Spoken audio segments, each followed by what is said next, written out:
இது மகிமை நேரம். கர்த்தரும் இரட்சகருமாய் இருக்கிற இயேசு கிறிஸ்து நீடி நேச்ச இன்ப நாமத்தினாலே மகிமை டிவி நேர்களை அன்புடன் வாழ்த்துகிறேன். மகிமை நேர நிகழ்ச்சிக்கு உங்களை அன்புடன் வரவேற்கிறேன். 1 பேதுரு 5:7 அவர் உங்களை விசாரிக்கிறவரானபடியினால் உங்கள் கவலைகளை எல்லாம் அவர் மேல் வைத்து விடுங்கள் என்று சொல்லி இங்கே குறிப்பிடப்பட்டிருக்கிறது. தொடர்ந்து நாம் லௌகீக கவலை என்ற தலைப்பின் கீழே தியானித்து வருகிறோம். கவலை இன்றைக்கு அநேக குடும்பங்களில் அநேகர் பாருங்க கவலைப்பட்டு கொண்டே சின்ன சின்ன காரியங்களை நினச்சி துக்கப்பட்டு கொண்டே இருப்பது உண்டு. சில மனிதர்கள் அவர்கள்ட்ட என்ன சொன்னாலும் அவர்கள் அந்த கவலையை நினைத்து பல வருஷங்களில் நடந்த சம்பவங்களை சொல்லி சொல்லி கவலைப்படுவார்கள். சிலர் இப்பொழுது இருக்கிற சூழ்நிலையில் அவர்கள் ஏற்றுக்கொள்ள முடியாதபடி கர்த்தர் என்ன ஆசீர்வதிக்கல, கர்த்தர் எனக்கு இப்படிப்பட்ட சூழ்நிலையை தந்து விட்டாருன்னு சொல்லி சில நேரங்களில் கவலை, ஏதோ ஒரு சூழ்நிலையில் கவலை வந்து விடுகிறது. வியாதியை நினைச்ச கவலை, மரணத்தை நினைத்து கவலை, என்னும் குடும்ப சூழ்நிலையை நினைத்து கவலை. இன்றைக்கு சில நேரங்களில் நாம் எதற்கு கவலைப்பட வேண்டும் என்று சொல்லி பெரிய லிஸ்ட்டு போட்டாலும் அதை நம்ம அந்த இதில் அதை குறித்தும் நாம் கவலைப்பட்டு விடுகிறோம். இன்றைக்கு சில நேரங்களில் பாருங்க சில குடும்பங்களில் சண்டை, குடும்ப பிரச்சனைகள், சண்டைகள் பாருங்க, அதை குறித்த கவலைகள் பாருங்க. 2 கொரிந்தியர் 7:10 லௌகீக துக்கம் மரணம் என்று சொல்லப்படும். லௌகீக உலக கவலை வந்து விட்டால் அது மரணத்தை கொண்டு வந்துவிடும். சில நாட்களுக்கு முன்பதாக ஒரு குடும்பங்களில் பாருங்க சண்டை, சொத்து சண்டை, சொத்து, இந்த பணம் பாருங்க. பிள்ளைகள் தகப்பனாரை ரொம்ப டிமாண்ட் பண்ணி எனக்கு இப்படிப்பட்ட இந்த காரியம்தான் எனக்கு வேணும், இந்த சொத்து தான் வேணும்னு சண்டை போட்டு பாருங்க இறுதியில் அவர்களால் ஏற்றுக்கொள்ள முடியாமல் தந்தையையே வெட்டி கொண்டு விட்டார்கள். பாருங்க அதை கேட்கும்போது இந்த உலக சூழ்நிலைகளை நாம் பாருங்க, இந்த நம்ம ஜனங்கள் எப்படி இருக்கிறார்கள், வீணான உலக பொருட்கள் மீது அதன் மீது ஆசை வைத்து கவலைப்படுகிறது உண்டு. உலக எண்ணங்கள் என்னும் வேதத்துல பணாசை பிடித்த ஒரு மனிதன் என்று சொல்லலாம், இல்ல ஊதாரி குமாரன் என்று சொல்லலாம். ஊதாரி பாருங்க தன்னுடைய தகப்பனிடம் போய் சொத்தை எல்லாம் பிரித்து கொண்டு வந்துட்டு பாருங்க அந்த கெட்ட குமாரன் எல்லா ஆஸ்தி எல்லாத்தையும் விற்று விட்டான். பாருங்க ஊதாரிகள் இன்னைக்கு அவ்வளோத்தையும் தன்னுடைய நண்பர்கள் தனக்கு தேவையான எல்லாத்துக்கும் இடம் கொடுத்து பாருங்க சொத்தை எல்லாத்தையும் விற்று பசியால் வாடுகிறான். பாருங்க அந்த நேரத்துல பாருங்க பன்றி மேய்க்கிற தொழில் அவனுக்கு கிடைக்கும். இப்பொழுது அவனுக்குள்ளாகவே ஒரு எண்ணம் வருது, தன்னுடைய தகப்பன் வீட்டில் வேலை செய்கிற மனிதன் கூட திருப்தியாய் சாப்பிடுகிறானே, நான் இப்படி இந்த பன்றிக்கு கொடுக்குற இந்த தவிட்டு கூட எனக்கு கிடைக்கவில்லையேன்னு சொல்லி அவன் யோசிக்கிறான். அவன் மனம் வருந்துகிறான். பாருங்க அவனுக்குள்ள ஒரு மாற்றம் வருது, தகப்பனை தேடி ஓடுகிறான். இங்கே வேதத்துல அங்கு குறிப்பிடப்பட்டிருக்கிறது, தகப்பன் அன்போடு ஏற்றுக்கொள்கிறான். ஆனால் இன்னொரு மகன் இருக்கிறான், தகப்பன் கூடவே இருந்து கொண்டு தகப்பன் கூடவே எல்லா ஆசீர்வாதங்களையும் பெற்றுக்கொண்டு பாருங்க அவன் பொறாமைப்படுகிறதை அங்கே குறிப்பிடப்பட்டிருக்குது. எல்லாத்தையும் கொடுத்து விட்டு இப்பொழுது எனக்கான காரியங்களையும் அவன் மீண்டுமாக இங்க வருகிறான். எல்லாத்தையும் ஊதாரியாக சென்று கொண்டு அவன் எல்லா பொருட்களையும் இழந்து கொண்டு வந்த அந்த மகனை குறித்த பொறாமை அவனுக்குள்ள வருகிறது.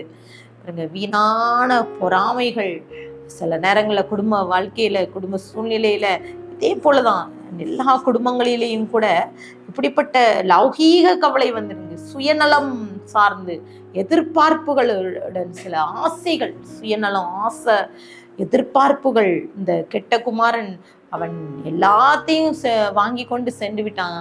அந்த மூத்த குமாரன் என்ன செய்கிறான்னா, இனி அவன் வருவதில்லை, வரமாட்டான் என்று சொல்லி அவன் தனக்குள்ளாகவே ஒரு தவறான காரியங்களை கொண்டு இனி தகப்பன் வைத்திருக்கிற அத்தனை எனக்கு உரிமையானது என்று சொல்லி அவன் ஆசை கொண்டு விட்டான். சில நேரங்களில் உலக பொருட்களை தேடி சென்று கொண்டு இருக்கிறோம்ல, உலக சொத்து மேல ஆசை வைக்கிறோம்ல, உலக பொருட்களை நம்ம நினைத்து பாருங்க, சிலர் பார்த்தீங்கன்னா பிள்ளைகளை கவனிக்கிறது இல்லை, பிள்ளைகள் எப்படி இருக்காங்க மனைவியை பார்க்கறது இல்லை பாருங்க. பேர் புகழ் வசதி என்னும் பெருமை கொண்டு சில காரியங்களில் சொத்துக்காக பாருங்க உறவுகளையும் கூட இழக்கிற குடும்பங்கள் உண்டு சொத்துக்காக. இப்படிப்பட்ட காரியங்கள், லௌகீக துக்கங்கள் நமக்குள்ள, உலக எண்ணங்கள், உலக ஆசை, இந்த உலக ஆசை நமக்குள்ள வரும்போது ஆண்டவர் நமக்கு தருகின்ற அந்த மேன்மையான காரியங்களை நாம் இழந்து விடுகிறோம். வேதத்திலையும் கூட லூக்கா 15:11-32 ஒரு ஐஸ்வர்யவானை குறித்து குறிப்பிடும். அவன் செல்வ பெருக்கில் இருக்கிறான். அவன் எல்லாத்தையும் அவன் வைத்து கொண்டு அவன் சந்தோஷமா திருப்தியா சாப்பிட்டு கொண்டு இருக்கிறான். ஆனால் அங்கே அங்கே ஏழை ஒரு மனிதன் இருக்கிறான், லாசரு இருக்கிறான். அவன் பருக்களை சுரண்டி கொண்டு, இந்த ஐஸ்வர்யவான் சாப்பிட்டு விட்டு போடுகிற மிச்சத்தை எடுப்பதற்கு காத்து கொண்டு இருக்கிறான். அதை கூட கொடுக்கிறதுக்கு அவனுக்கு மனசு இல்லை. ஆனால் இந்த ஐஸ்வர்யவான் இல்லை, இந்த லாசருவே தேவனுடைய ஆண்டவருடைய ஆபிரகாமின் மடியிலே இந்த பரலோகத்துக்கு சென்று அவன் ஆசீர்வாதத்தை சுதந்திரித்துக் கொண்டான். இன்றைக்கு இந்த வார்த்தையை கேட்டுக்கொண்டு இருக்கிற நாமும் கூட எவ்வளவேனும் கவலைப்படுகிறோம், எவ்வளவேனும் துக்கப்படுகிறோம். உலக காரியங்களை குறித்து இந்த ஐஸ்வர்யான் லாசருவை போல நம்ம இருக்கிறத கொடுக்க மனசு இல்லாதபடிக்கு சில நேரங்களில் இந்த கெட்ட குமாரனை போல உதாரியே சுற்றி கொண்டு இருக்கிற பிள்ளைகள் உண்டு. உதாரியான தன்னுடைய ஆசீர்வாதத்தை இழக்கிற பிள்ளைகள் உண்டு. உலகத்தின் மீது உலக காரியங்களில் செலவு பண்ணி உலக எண்ணங்களுக்கு இடம் கொடுத்து விட்டு பாருங்க, ஆண்டவரை நாம் விட்டு விட்டு சென்று கொண்டிருக்கிறோம். கடைசியில உணர்ந்து கொண்டு அந்த கெட்ட குமாரன் ஆண்டவரை நோக்கி வரும்போது அவன் அன்போடு ஆண்டவரை ஏற்றுக்கொள்கிறான். இன்றைக்கு ஆண்டவர்கிட்ட இன்னைக்கு ஒப்பு கொடுத்து ஜெபிக்கலாம். ஆண்டவரே, என் வாழ்க்கையில இப்படிப்பட்ட உலக எண்ணங்கள், உலக ஆசைக்கு நான் ஓடிக்கொண்டிருக்கிறேன். மீண்டுமாக ஒருவேளை கர்த்தர் நமக்கு ஆசீர்வாதத்தை தருகிற தேவன், அவர் நன்மையானதை தருவார். ஒருவேளை எதையோ சொத்தை இழந்தோ, பணத்தை இழந்தோ, உறவுகளை இழந்து கொண்டு இந்த வார்த்தையை கேட்டுக்கொண்டிருக்க ஆண்டவர்கிட்ட கேளுங்க, ஏசப்பா நான் இவ்வளோ எல்லாத்தையும் இழந்து விட்டேன், இந்த கெட்ட குமாரன்னு போல உலகத்தை நோக்கி நான் ஓடுனேன். இன்றைக்கு ஆண்டவரை உண்மை நோக்கி நான் வருகிறேன், உண்மையை தேடுகிறேன். ஆண்டவர்கிட்ட இன்னைக்கு ஒப்பு கொடுக்கலாம். ஆண்டவர் நன்மையானதை தருவார். ஆண்டவர் இந்த மன்னித்து அந்த இளைய குமாரனை அந்த தகப்பன் ஏற்றுக்கொண்டது போல கர்த்தர் நம்மை அன்போடு ஏற்றுக்கொள்ள அவர் ஆயத்தமா இருக்கிற. கண்களை மூடி ஜெபிக்கலாம். அன்பின் பரலோக தகப்பனே, எங்களோடு பேசியிருக்கீங்க இன்றைக்கு கூட. அப்போ லௌகீக கவலை, உலக ஆசை எங்களை ஏசப்பா வஞ்சிக்கிறது. சில நேரங்களில் நாங்கள் சொத்துக்காக, இன்னும் பதவிக்காக, புகழுக்காக நாங்கள் ஓடிக்கொண்டிருக்கிறோம். உலக ஆசை எங்களை வஞ்சிக்கிறது ஏசப்பா. அந்த நாளிலே வார்த்தையை கேட்டுக்கொண்டு இருக்கிற யாராவது இருந்தாலும் சரி, ஏதாவது உறவுகளை இழந்து நிற்கலாம் சப்பா, சொத்துக்களை, பதவிகளை, புகழ்களை எல்லாத்தையும் இழந்து போய் இந்த வார்த்தையை கேட்டுக்கொண்டு இருக்கலாம். இன்றைக்கே சப்பா அற்புதத்தை செய்யுங்க. நீங்கள் எங்களை ஏசப்பா என்னை நோக்கி கூப்பிடு, நான் உனக்கு அறியாதது எட்டாதமான பெரிய காரியத்தை செய்வேன். இன்றைக்கு அப்பா இழந்து போனதை திரும்ப கொடுங்க சப்பா. அந்த இளைய குமாரன் உண்மை ஏற்றுக்கொண்டது போல, இந்த ஐஸ்வர்யவான் லாசரு கதையில கேட்டது போல நாங்கள் சப்பா பரலோக ஜீவியத்தை, பரலோகத்தின் அப்பா நிச்சயத்தை நாங்கள் சுதந்திரிக்கிற ஒரு எண்ணத்தை எங்களுக்கு கொடுங்க சப்பா. எங்களிலே சப்பா அற்புதத்தை செய்யுங்க, அதிசயத்தை காண பண்ணுங்க. இந்த வார்த்தையை கேட்டுக்கொண்டு இருக்கிற ஒவ்வொருவருக்கும் சப்பா அற்புதத்தை செய்யுங்க. இந்த நாளிலே எங்களை தரை மட்டும் தாழ்த்தி விரும்புகிறோம். துதிக்கான மகிமை நமக்கு ஏறடிக்கிறோம்.